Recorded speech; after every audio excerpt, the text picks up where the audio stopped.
আছে এগুলো নিয়ে ছাদে নিছো 10 তলার উপর, আবার কষ্ট করে 10 তলার উপর আবার এখানে আনছো। গ্রামারের ভাষায় সাধারণত যে কারো বললে এখানে কি হয়েছে বলেছে কাজ হয়েছে, কাজ মানে অতিরিক্ত কাজ হয়েছে, নিচেও আনছো। কিন্তু ফিজিক্সের ভাষায় যদি আমরা এটা ব্যাখ্যা দিই, এখানে এটা আমরা বলবো এখানে কোনো কাজ হয়নি। কারণ ফিজিক্সে বলা হয় কাজ মানে কি, কোনো কিছু যদি স্মরণ হয় সেক্ষেত্রে এখানে কাজ হবে, যদি স্মরণ না হয় সেখানে কি হবে না, কাজ হবে না। তাহলে কাজের সংজ্ঞাটা আমরা কীভাবে বলতে পারি, কোনো বস্তুর উপর বা কোনো কিছুর উপর যদি বল প্রয়োগ করা হয়, আবার বলেছি কোনো কিছুর উপর যদি বল প্রয়োগ করা হয়, বল প্রয়োগ করার ফলে যদি বস্তুটার কি হয়, স্মরণ হয়, তাহলে বল এবং স্মরণের গুণফলকে কাজ বলে। শেষ। তাহলে কাজটা কি একটা সংক্ষেপ হচ্ছে কি, বল এবং স্মরণ। যেমন একদম খেয়াল করো, একটা বস্তু এই বিন্দুতে আছে, আমি এই বিন্দুতে বস্তুটার উপর যদি এই বল প্রয়োগ করি, এই বল প্রয়োগ করার পর বস্তুটা মনে করো এস মিটার দূরে বি বিন্দুতে আসছে। কত মিটার দূরে? এস মিটার দূরে বি বিন্দুতে আসছে। তাহলে বস্তুটা কাজ হবে যে কি, আমরা জানি কাজ কি, ডাব্লিউ সমান বল এবং স্মরণের গুণফল অর্থাৎ এফ এস। তাহলে কেউ যদি কাজের সংজ্ঞাটা মনে করো সুন্দরভাবে যদি না বলতে পারে, যদি সংক্ষেপে এটুকুও বলো, কাজ হচ্ছে বল এবং স্মরণের গুণফল। বল এবং স্মরণ। এখন স্মরণটা কি, অবশ্যই আমরা জানি ওই আমরা ক্লাস 9 পড়ে আসছি, স্মরণ মানে কি, বস্তু অবস্থানের পরিবর্তন। অবস্থানের পরিবর্তন না হলে কি হবে না, স্মরণ হবে না। মনে করো একটা বস্তু খেয়াল করো, এই বিন্দু থেকে বিতে গেছে, বি থেকে সিতে গেছে, সি থেকে আবার এতে আসছে। এখন যদি বলা হয় বস্তুটার কাজ কত, মনে করো এখানে গেছে 5 মিটার, এখানে গেছে 5 মিটার, এখানে গেছে 10 মিটার, তাহলে বস্তুটার কাজ হবে কত, 0। কেন 0? স্মরণ হয় না, কারণ অবস্থানের পরিবর্তন হয় না।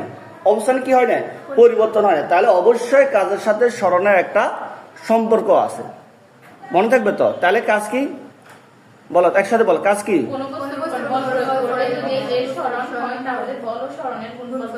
বল এবং স্মরণের গুণফলকে কাজ বলে।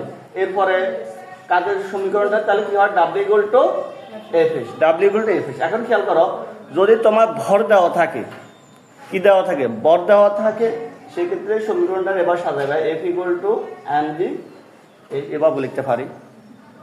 যদি উচ্চতা দেওয়া থাকে তাহলে ডাব্লিউ ইকুয়াল টু কি, এম জি এইচ। এরপরে যেটা কাজের একক, কাজের একক কি, জুল, কাজের একক জুল। এরপরে জুলের সংখ্যাটা তোমরা পড়ে নিবা। এরপরে এই ক্লাসিফিকেশন অফ ওয়ার্ক, কাজের প্রকারভেদ।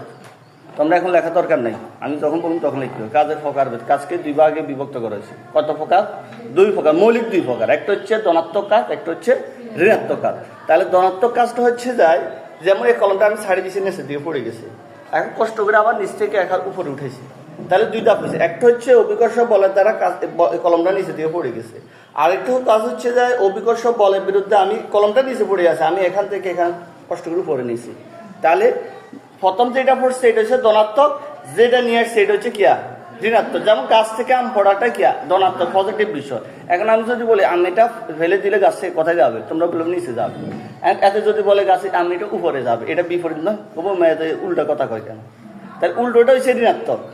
তাহলে ধনাত্মক কাজটা হচ্ছে কোনো বস্তুর উপর যদি বল প্রয়োগ করা হয়, বল প্রয়োগ করার পর বস্তুটা বলের প্রয়োগ বিন্দু যদি বলের দিকে সরে যায়, আমি বল দিছি এদিকে, প্রয়োগ বিন্দুর সামনের দিকে যেতেছে, কথা বুঝাইছি, তাহলে এটা হচ্ছে ধনাত্মক কাজ।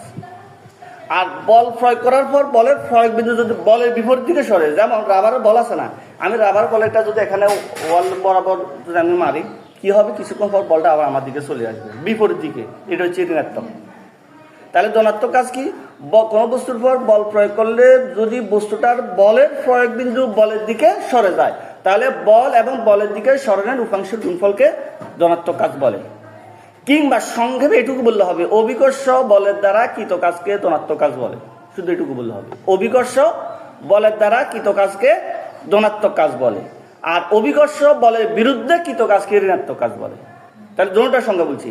একটা হচ্ছে স্বাভাবিকভাবে আমরা যেটা ওই সংজ্ঞার সাথে পড়ছি, কাজের সংজ্ঞা, এটার লগে মিলাই করতে, আর আরেকটা বলতে পারো অভিকর্ষ বলের দ্বারা কৃত কাজকে ধনাত্মক কাজ বলে, অভিকর্ষ বলের বিরুদ্ধে কৃত কাজকে ঋণাত্মক কাজ বলে। কিংবা কোনো বস্তুর উপর বল প্রয়োগ করলে যদি বলের প্রয়োগ বিন্দু বলের বিপরীত দিকে সরে যায়, তাহলে বল এবং বলের বিপরীত দিকে সরণের উপাংশের গুণফল